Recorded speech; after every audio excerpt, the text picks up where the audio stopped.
Have you ever noticed how tightly you hold on to people, to possessions, to moments you wish would never end? What if I told you that every grasp, every attempt to cling is quietly weighing down your heart? What if freedom isn't found in gaining more, but in learning to let go? From the first breath to the last, life is in constant motion.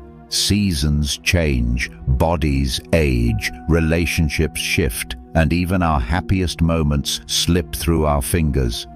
And yet, most of us live as if anything could stay the same forever. Buddhism calls this truth anicca, impermanence. It is the first key to understanding why we suffer, why our hearts feel heavy, and why the world never seems quite stable. In this video, we will explore 6 profound reasons rooted in Buddhist wisdom why letting go is the single most important practice for a life of freedom, wisdom, and peace. Let's begin. Reason 1. Everything is impermanent. Anicca. From the moment we are born, the world begins changing around us. The seasons turn, the body grows, relationships shift, and moments, whether joyful or painful, come and go. Yet, we often live as though things will remain fixed forever. We hold on to youth, to health, to people we love, to achievements, to images of who we think we are. And when these things inevitably change, we suffer. Buddhism calls this anicca, impermanence.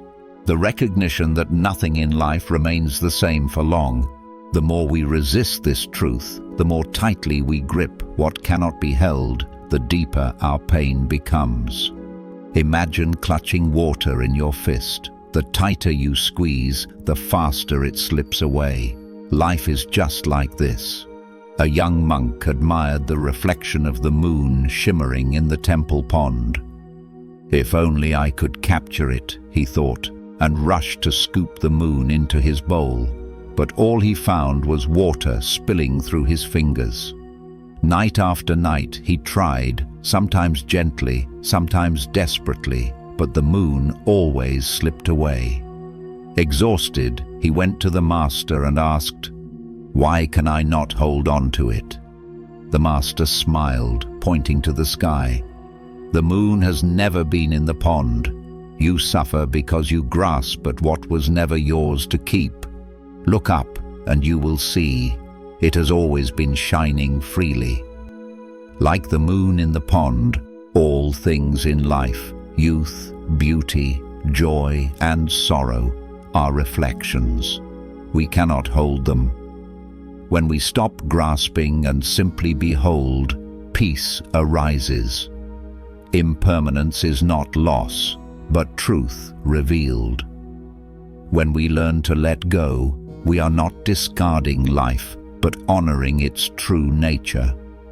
We stop demanding permanence from what is fleeting, and instead we begin to flow with change. Think of a leaf floating down a river. It does not resist the current. It simply moves, moment by moment, from one place to another. When we align with this truth, peace arises naturally. Letting go of our illusions of permanence does not mean we stop caring.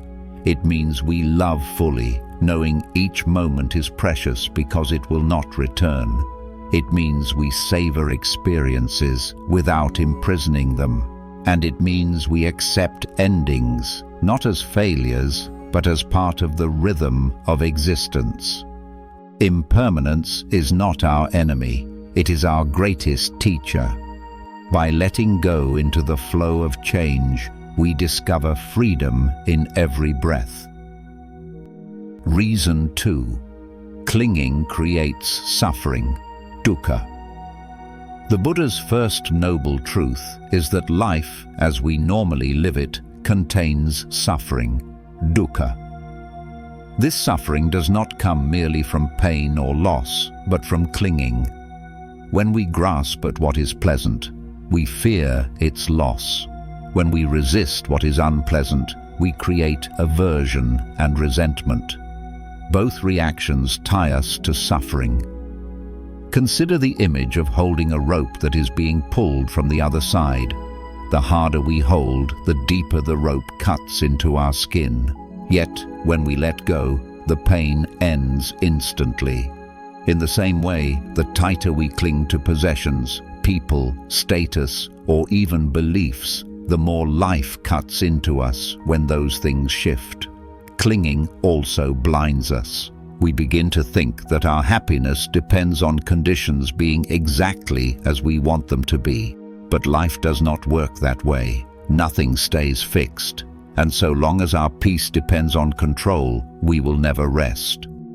Letting go does not mean indifference. It means loosening the grip of craving. It means seeing that joy does not come from endless possession or control, but from freedom of the heart. Think of eating a sweet fruit. If you cling to it, you try to stretch the moment forever, but eventually the taste fades. If you are willing to let go, you enjoy it fully and then move on without regret. A well-known Zen parable speaks of two monks, Tanzan and Aikido, walking along a muddy path after a heavy rain. They came upon a young woman in a beautiful silk kimono who was unable to cross a large puddle without soiling her clothes. Without a word, the older monk, Tanzan, picked her up, carried her across the mud, and set her down on the other side. He then continued on his way. The younger monk, Aikido, was visibly agitated. He fumed in silence for hours. Finally, unable to contain himself any longer, he burst out, "We are monks. Our vows forbid us to go near women, let alone touch them. Why did you do that?" Tanzan looked at his companion calmly and replied, "I left the girl by the road hours ago. Are you still carrying her?" This story teaches us that suffering does not arise from events themselves, but from our clinging to them in our minds. Tanzan acted compassionately in the moment and then let it go completely. Aikido, however, carried the mental burden of judgment and resentment long after the incident was over, creating his own prolonged suffering. Like the rope we mentioned earlier, Aikido's clinging to the rule and the memory was the source of his pain. True peace comes from addressing the present moment and then letting it pass without carrying it forward as a burden. When we let go of clinging, suffering fades. We stop demanding that life match our desires, and instead we learn to flow with it. This is not passivity, it is strength. The strength to walk through change without fear, to face loss without despair, to love without the chains of attachment. In letting go of clinging, we do not become empty, we become whole. Reason 3. True self is spacious, not attached. Anatta. One of the most liberating teachings of Buddhism is anatta, the doctrine of non-self. We often believe there is a fixed me that must be defended, adorned, and preserved. We cling to identities, roles, opinions, and stories, believing they define who we are. But these things too are impermanent. They shift, just like everything else. The Buddha taught that what we call the self is not a solid entity, but a collection of changing processes. Thoughts, feelings, perceptions, sensations, and consciousness. None of these remain fixed from moment to moment. So why do we grasp them as if they were eternal? Imagine the sky. Clouds come and go, storms pass, sunlight returns, but the sky itself remains open, vast, untroubled. In the same way, our true nature is spacious awareness, not the shifting forms that pass through it. When we cling to identities, I am this, I am not that, we shrink ourselves to something fragile and temporary. But when we let go, we rediscover the open sky of being. This letting go of self is not a loss.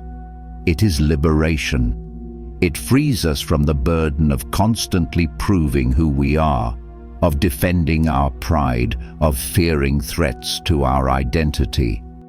Instead, we rest in something larger, something unshakable. When we loosen our grip on the idea of a fixed self, we become more compassionate too, because we see that just as we are not bound to one identity, neither is anyone else. People change, hearts soften, minds awaken, and in this fluidity there is hope for all beings. Letting go of the illusion of a fixed self allows us to breathe again.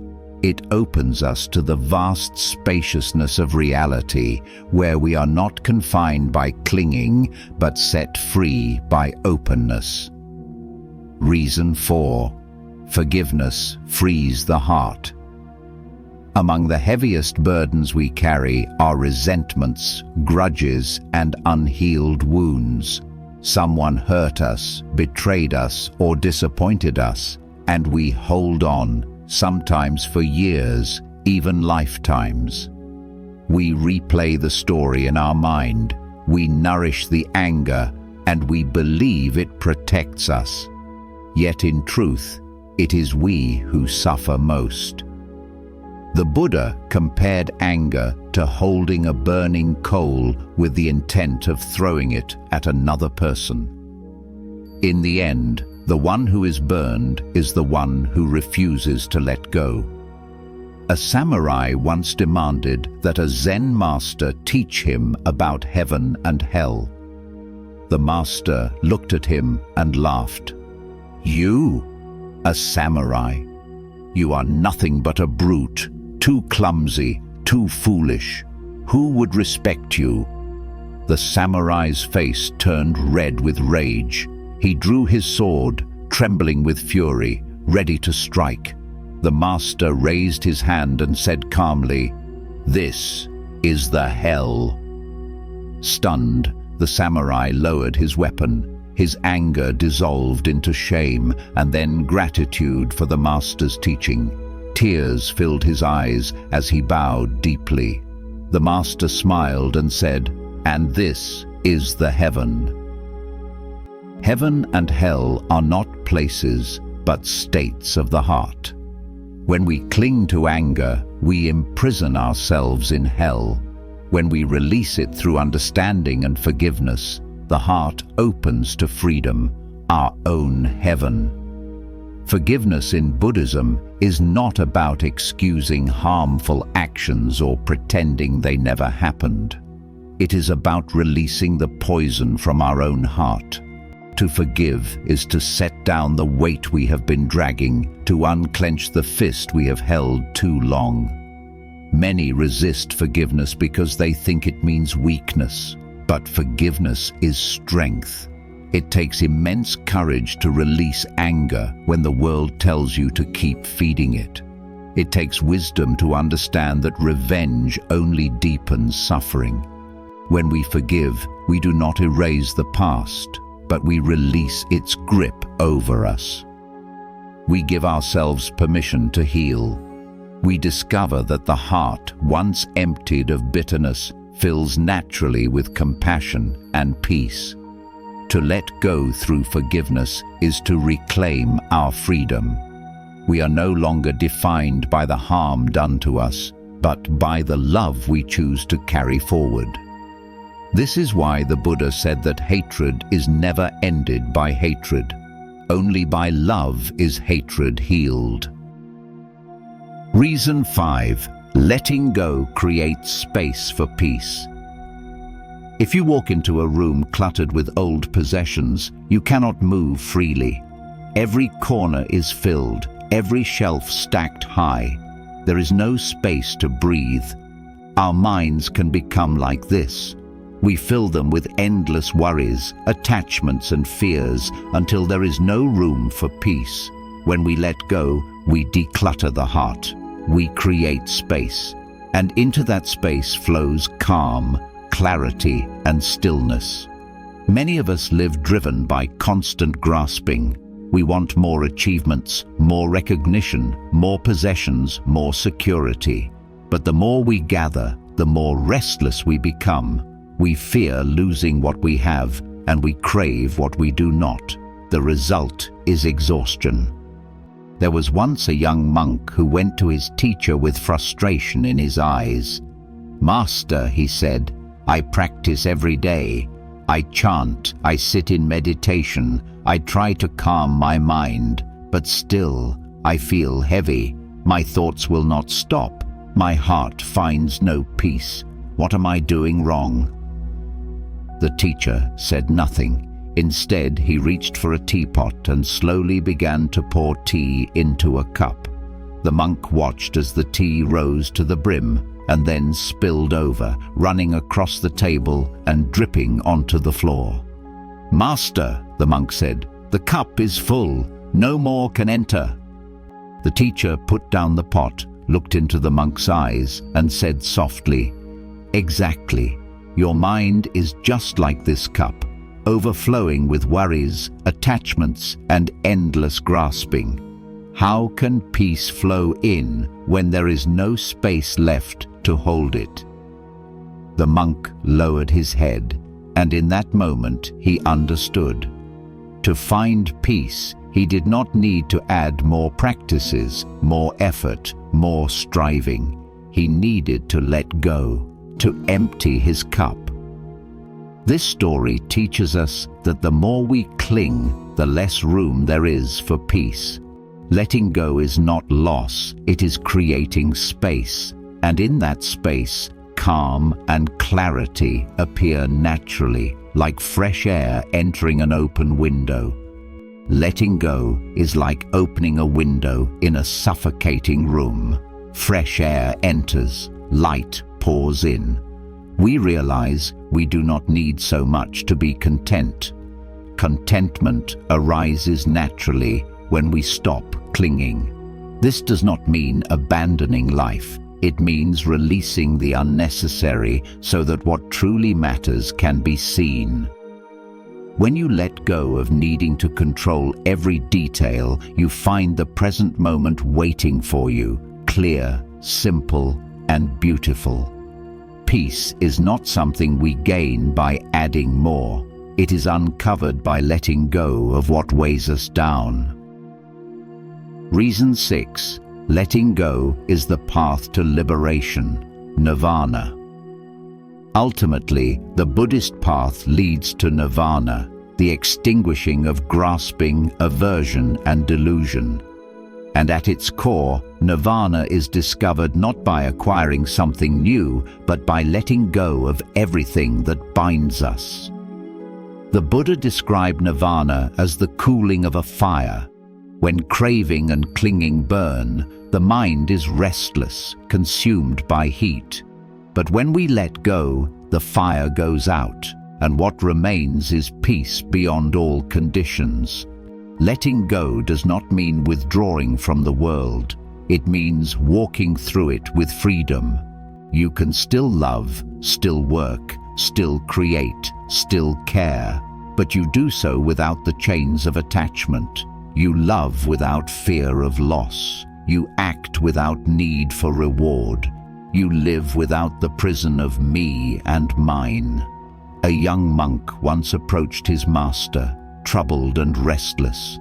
"Master," he said, "I seek peace, but my mind is always filled with desire and worry. How can I be free?" The master led him to a river and held out a bright, smooth stone. "Hold this tightly," he instructed. The monk grasped it, fingers straining around its weight. "Now," said the master, "try to cross the river." Panicked, the monk tried to hold on to the stone as the current pulled him. He struggled, sank, and finally let it go. Instantly, He floated effortlessly, the water supporting him, carrying him forward. The master smiled. Clinging to the stone brought fear and suffering. Letting go revealed the river's flow. So it is with life. Desire and attachment are stones we clutch. Release them, and you discover the unshakable peace that has always been there. From that day, the monk walked through the monastery and the world with a light heart, loving and acting freely, carrying nothing but awareness. This is liberation, not the destruction of life, but its full flowering. A flowering that is not weighed down by clinging, but open, boundless, and free. In this sense, letting go is not the end of the journey. It is the journey itself. Every breath, every step, every release of grasping brings us closer to the unshakable peace of nirvana. So why should we let go? Because everything is impermanent, and clinging only brings sorrow. Because grasping creates suffering, while freedom comes from release. Because our true self is not a fixed possession, but a spacious awareness. Because forgiveness unburdens the heart. Because letting go creates the space where peace can grow. And because ultimately, letting go is the path to liberation itself. Letting go is not about losing, it is about finding. Finding freedom from chains we did not know we carried. Finding peace in the midst of change. Finding love that does not cling and wisdom that does not fear. Each time we let go, we do not become less, we become more. More open, more compassionate, more alive. As you reflect on these 6 reasons, ask yourself, what are you holding on to right now that no longer serves you? What weight could you set down today to walk a little lighter? Remember, letting go is not a single act, but a practice. Each day, in small ways, you can loosen the grip and discover the freedom that has always been waiting within you. If this teaching has touched your heart, share it with someone who may need to hear it. And if you wish to continue walking this path of wisdom and peace, join me again in the next reflection. May you have the courage to release what binds you, the wisdom to embrace what is fleeting, and the peace that comes when the heart is finally free.